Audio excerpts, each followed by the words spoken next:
Past lives of all men are dark with many shames. Everything in the future will improve if we make the right spiritual effort now. I was reflecting, I can't help but go back still a little bit. After last night, we were talking about the past year as a prelude to what we are going forward into in the new year. And reflecting back a little bit more, I think of Swamiji, because it was his life that was so impactful on all of us, really, whether we actually knew Swamiji personally or not.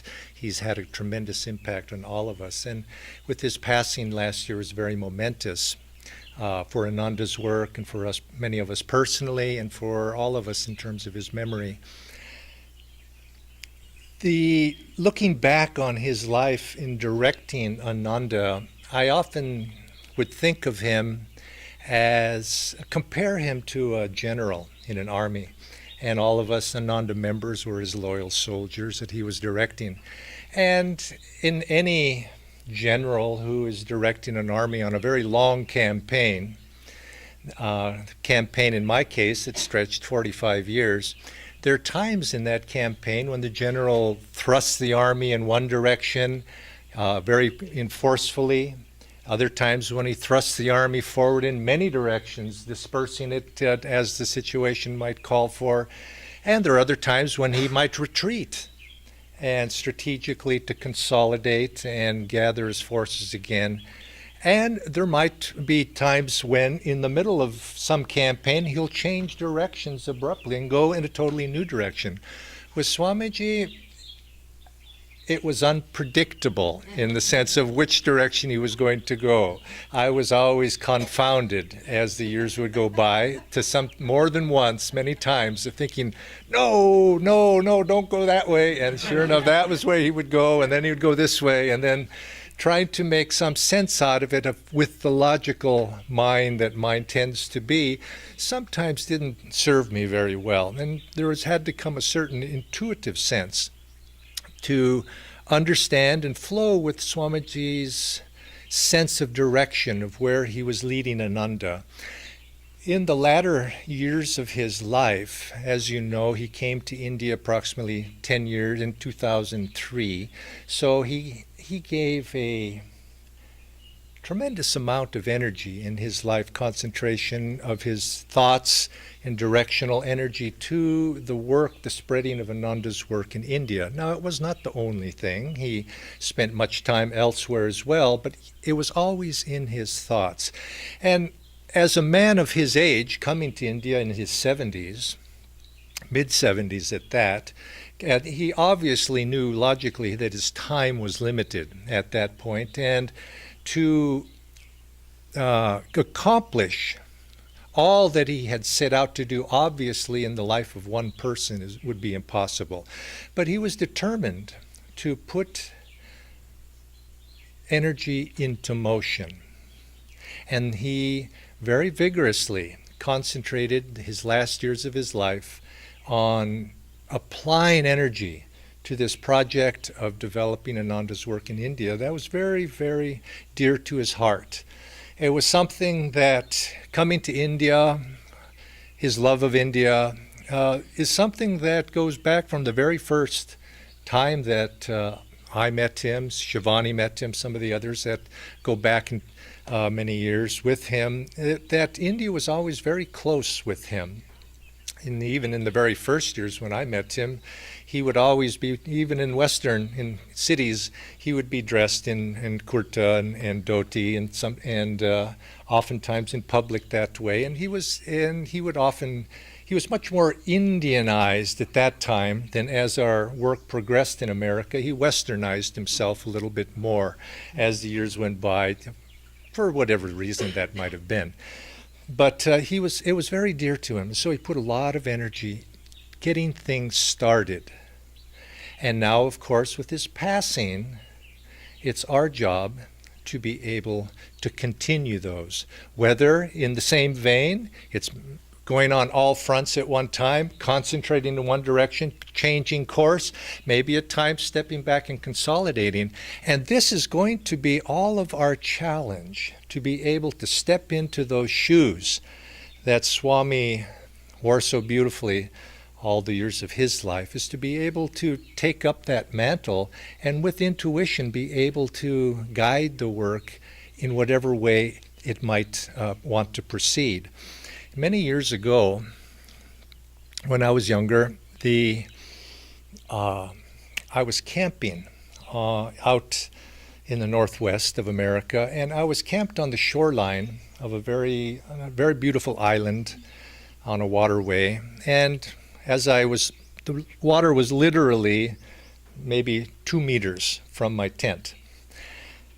And I could look across the water about a half a kilometer away. There was another island, maybe half a kilometer, maybe not, a little more maybe, not very far. And very beautiful. And on these two, I was camped on the water edge of this island. And at nighttime, when I would go to sleep, this waterway was also a passageway for the ferry boats. Large ferry boats would come with the cars, carrying the cars, would come down this passageway. And at nighttime, as I was sleeping, I'd wake up and you'd see this immense boat going down the passageway. And because half a kilometer is not that far, it looked like it was right there. This big boat going by with all the lights lit up, but very silently. You could just hear a little bit of swoosh as it went through the water in the distance. It would go. And I'd lay there, and about a minute would pass. 30 seconds to a minute would pass. Everything was calm. And all of a sudden,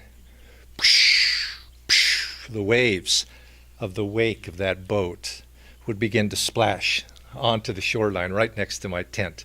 But it would take a little while, because as that large liner, that large ferry boat passed, its wake trailed far behind it. And it's in the same way that Master's coming into this world, Swamiji following him in his wake, adding to it, and he passes on, but yet it doesn't end when Swamiji passes on into the other world. It continues, and that wake continues to splash up on the shore. A disciple once asked, or disciples asked, or Master said to the disciples that after he was gone, now that he no longer had this physical body, he could actually in many ways be closer to the disciples than when he was with them in the physical body. For those who thought him near, he would be near. And it's the same with Swamiji. As he's passed, his presence is very strong still. And although he's not physically here, I do feel, and especially through that wake that he's put into motion, I feel he is continuing to guide this work. And so who knows, the coming year, I think, will be a very, let's just say, an interesting year. I don't know what that interesting means, but you know how the old Chinese saying, it's a blessing or is it a curse to live in interesting times. I think this should be a very interesting year with many of the things that Swami put into motion with relative to his work around the world in terms of these movies that are out, the work that Shivani and others are doing to promote those. We'll see what happens with that. But in one way or the other, whether it's immediate or whether it's in the years ahead beyond 2014, I think we will be seeing that lapping of those waves, of that wake that Swami's life put into motion will begin to lap upon our shores, whether individually or organizationally. Now, if we look back, let's look back at this previous year, 2013. Here I'm a year ahead already. 2013. If we look back, think about some of the things we've done. It seems, when you're here in the midst of things day by day, it seems like, gosh, it's going so slow. Why does it take so long? Why can't it go faster? But if you look back in this last year, well, We started a new center in Chennai, started a new center in Bangalore. We found a new center in Gurgaon, just about a year, maybe a little bit, a year and a few months, in Gurgaon, a new center there. We have a new center now in Delhi. We have a new center here in Pune City. That's 5. I'm probably missing something. Rajouri Garden, actually that started before, but it's got now dynamism in 2013. So you're right, and you think, 175 acres in well, that's I mean, not even in India. Yeah, I mean, if you take it beyond the borders here, I don't even want to think of. No, let's not even go there. But yeah, because we'll be here. Yes, let's do. Land in the Palo Alto community bought a farm. Laurelwood bought all this land. Any others? Oh, yes, in Assisi. Oh, we bought the house. Tulsi Bose's house in Calcutta. Chechi and Steve and Vivek are putting energy over there. living wisdom school in Slovenia. I mean, we could go on and on. So you see these things, and are probably just going to go again and even more. I remember now when I was it was somewhat hilarious when Swamiji would travel and go somewhere and he would come back to the village after an extended absence. There was always sort of a feeling, uh-oh, now what? Because he would always be coming back with some creative idea of, now what are we going to do next? And you'd always just have to be ready for whatever that would be. So if we look back over this last year, just in India alone, we see that actually a lot has happened. Now, does that mean now that we hunker down and consolidate? Well, we do have to consolidate what our gains, but that doesn't mean we don't continue to go out and gain even further. But to some degree, I have come to the realization this is Babaji's work. We're in Divine Mother's hands. And my job is to be in tune as best I can and to say yes and be willing to whatever that direction is, because Swami's taught us very well, be prepared for whatever. Now, one of the things I was wanting to share today is I thought yesterday or the day before when Swami was doing this exercise, looking back, reflecting back, I was thinking, what was it, if I was to take 3 things that Swamiji had, you might say, said to me, or instructed me, or in some way gave me guidance in some way, what 3 things would I take? And I picked 3 things I'd like to share with you, and I've probably at one time or another shared these with you in some form or another. Not all 3 at the same time, so I'll make it rather quick. But nevertheless, I'd like to share these with you because I think going into the new year, there are things that apply for us, and I'd like us to think about in the coming year. Now, the first one I've touched on already, actually, is because in terms of we don't know what's coming, but we know something's coming, big, small, whatever, and this is life. Life presents things to us. And one of the key things that Swami has told me personally, he said, look for opportunities and act on them. This was in response to a question of mine to him. He says, look for opportunities and act on them. Now, there's much implied in that, if we think about that. Look for opportunities. 2 people can see the same thing.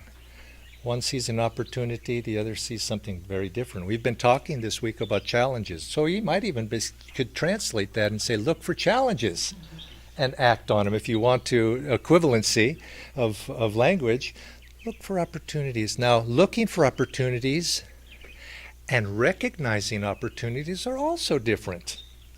Because some people don't want to even look.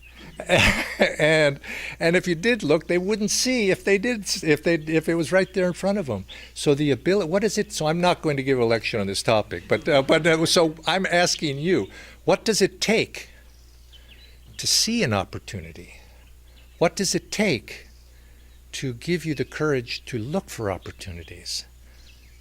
And then if you do see an opportunity, what does it take to respond to that opportunity? What does it take to act on that opportunity? And if you should act, how? Now, there's many questions that you can, I mean, that's a whole morning, and we're not going to go there, but you could see. And that's what's before us here in the new year. Opportunities. Look for opportunities, recognize those opportunities, act on those opportunities. But how? We shall see. We shall see. So that's one I'd like to share with you. The second one is something you might say you could relate to this last question of how, in terms of how we live our daily life, which is in a sense always in response to opportunities that come to us. He once told me a personal conversation about an issue that came up with me. He said, if you cannot rely upon the support of your friends in times of trouble, when can you rely upon it? And so what he was telling me was, we have to show friendship, we have to give friendship, we have to support one another in friendship. And that friendship that has to be expressed with one another. And we rely upon that as, you could say, as a community. Ananda is a community work, as a group of people that is going out. The fundamental, you might say, strata or foundation of our work together is we're Kriya bonds, we're disciples, but I hope also, on a very fundamental level, we're also spiritual friends. And as friends, if we do not support each other in friendship, we will not be successful. And I look back upon Ananda's work over 47 years, 45, 6, anyway, of years. And I see that Ananda, in general, we've been pretty successful. We've been very successful. Swamiji's leadership is certainly a key element of that. But it's also been based on this spirit of friendship. It's a group of people, small, medium, larger, many now around the world, that have been friends, serving together. Shivani and I, we've been friends a long time. There's others like this that are around the world that we've been serving, and I can count, I know I can count on their support. They'd probably disagree once in a while, but that's not what we're talking about. We're talking about that spiritual support of helping one another, trusting one another's intentions. Sometimes if we do disagree, we trust one another's intentions. We realize that when the chips are down, as they like to say, when the chips are down, I can count on that support to bolster me up at times when I'm in need. And at the same time, it's my duty, responsibility, spiritual responsibility to also offer that support and friendship one another. Because this is what ultimately, when all of this organizational stuff goes kablooey and it's long forgotten, what remains? That, and I think Siobhan even maybe talked about this earlier. What remains after all of that? It's this spiritual friendship that we will find ourselves together 10 lifetimes from now in some situation, and someday that it will come when we'll remember, wasn't that something when we were doing such and such, or maybe we're in the astral world by that time. But it's the friendship that carries from lifetime to lifetime, and it's the friendship that keeps this work together. It keeps the work together, and it's this friendship that will make it strong, because whether this place is grandly successful in a beautiful retreat, but if you don't have people here or friends,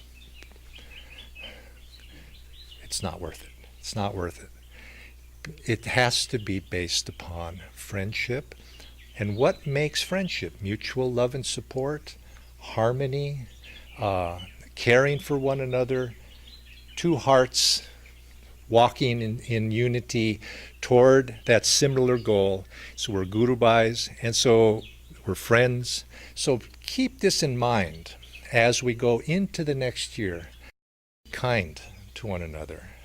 Support one another.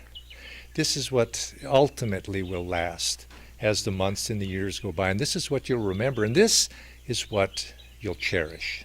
It's those relationships that we build with one another over time. I look back to 19, pick a year, 72, 80. I can't remember what was going on, but I can remember my friends. I can remember serving together with people, and I can remember all of the different things that were going on. And that's what sticks with me in memory. And I'm sure when I'm in the astral world beyond this lifetime and I look back, I think that's what I'm going to remember. And as we pass out of this world, I think that it's that love that friendship is based upon that we carry with us. And so let's, in the coming year, let's be friends, meditate what that means, and let's act as friends. And friendship needs to be expressed. Master said an interesting thing. It's about friendship. Friends are mutually useful. They're mutually useful. If you're useless, what's that?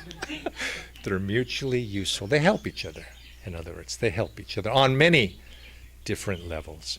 Now, and the third thing I'd like to share with you, and going forward into this coming year, is something. The first two, Swami said to me personally, but the third one he said to a small group of us, a couple of you who were here. But it was a small group, and I felt what he said was directed at me, as probably everybody else who was there probably felt it was directed at him or her. But it went right to my heart, and it had an impact on me. And I think it's something we want to remember as we are in this phase of expansion. And I see us in an expansive phase. And I see sometimes expansion is self-generated, and sometimes expansion is in response to events that are happening outside of us that demand some sort of a positive response. And so I, in one way or another, whether it's inwardly or outwardly generated, I do feel that our work is in that phase of reaching many, many more souls. That this is Babaji's plan, this is Divine Mother's plan. And each of us are instruments of sharing that. Now, as instruments, we want to be effective. We want to represent Master to the very highest degree possible. And we want to be reflections of that spirit. But the thing that Swamiji has stuck in my mind that I'd like us to carry forward in this coming year, he was speaking to a group of us, and he was in himself in a state of bliss at that time. And he said, remember. He said, remember, it's not enough to share the teachings. Not enough to share the teachings. You must give people bliss. And that's something to remember. It's not enough just to share the teachings from up here. Now, this, of course, could also deserve a discourse all of its own. But think about that. It's not enough to share the teachings. We must give them bliss. How do we do that? Why should we do that? What is going to change people? One moment in the company of a saint will be your raft across the ocean of delusion. Is it not said? One moment. Years ago, I was in Arizona, which is a state in the southwest of America, and I was driving from there back to Ananda village many years ago. And the road goes by the Grand Canyon. I drove and so I thought, I've never seen the Grand Canyon. So I went over to the Grand Canyon, and it's a big canyon. They call it grand for a reason. And it's a big canyon. So I went, and there's a place you can go and overlook. And I went and I overlooked, and I, parked the car, went and was there for a little while, meditated a little bit there, and then went. But I was there not very long, half an hour maybe. And but I could have probably been there 30 seconds. Imagine my eyes closed. I looked, saw the Grand Canyon, closed my eyes, and I could have left. There could have been a 15-second, 5 seconds maybe even. The impression was burned in my retina. That is a big canyon, and that I spent a little longer time there really didn't matter. It was just that glimpse. And all of a sudden I said, "Oh, now I know what the Grand Canyon looks like, at least." I can't say I didn't go down there, but now now I know what that looks like. I remember once years ago I was meditating, and I had a very blissful experience. I can't quite describe it, but it was a superconscious experience, and it lasted for about 5 seconds. Went away. And now you might think 5 seconds, that's not much. But it was like that Grand Canyon. It didn't matter. I've remembered it almost every day since. Because it was, you see something once, and you just say, "Oh, okay, there's that Grand Canyon." That's the touch of a saint in our lives. This is what we have to give other people. We have to give them that touch of bliss. And once they taste bliss, or joy, or whatever it might be if we work it down, once they taste it, then that's what that's what changes people. That's what changes us, and this is why we have these practices, we have these techniques, is to have that touch. God's touch is what we need to give other people. And again, how do we do that? Well, I'm going to throw that out to you, perhaps to think about and discuss. But I think you know where that discussion would go, don't you? I mean, I hope you do. You know how in order to do that, we have to be able to have something to share. Because this work could be very grand, very big. Could have thousands and hundreds of thousands of people. But if we don't give them bliss, what is it? What is it really? And to be able to produce, if this work could produce somebody like a Swami Kriyananda, everything would be worth it. Master was able to produce a Swami Kriyananda. He was able to produce a Rajasi, all the Jnanamata. That is the mark of a true master, a true guru, a true saint, great saint. To be able to, a saint is known by the quality of his disciples. So if each of us want to represent this work in the coming year, if we want to honor Swamiji's legacy, we have to express that outwardly, yes, but we also have to go forward with what is the real important thing that we have to share. And that's that legacy of bliss, that legacy of joy that Swami expressed in his life. And so let's carry that message forward. Whatever wake that large ocean liner of Swamiji passing through our lives produces, let's ride that wake. Let's recognize it. It's an opportunity. Let's do it as friends. And let's do it in a spirit of bliss and joy. Many blessings to all of you.